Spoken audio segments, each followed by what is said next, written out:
savabı çox olan əməllərdən biri də, zikirlərdən biri salavat deməklikdir.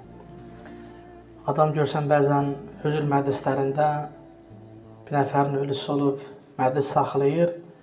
Görürsən, məsələn, deyirsən, Allah bütün əmvatın ruhunu şad eləsin, salavatı zikir elə, insanların səsi çıxmaz. Amma boş, mənasız sözləri çox tez deyərlər, çox tez dilə gətirərlər.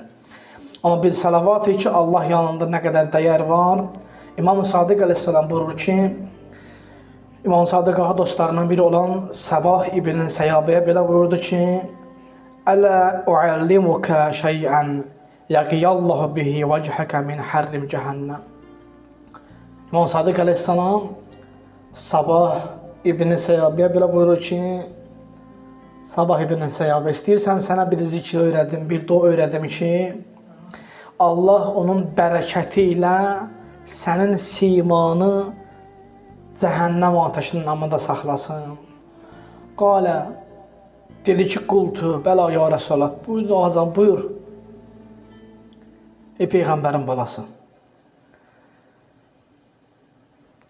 İmam Sadiq əleyhissalam buyurur ki, qul bə'dəl fəcr, Allahümmə salli alə Muhammedin və alə Muhammed, mi'ətə mərratin yəqiyallahu bihi vəcəhəkə min hərrim cəhənnəm.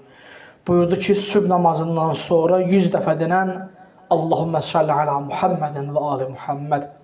Bu zikri deməkli səbəb olar ki, Allah səni cəhənnəmin hərarətindən, ateşindən amanda saxlasın.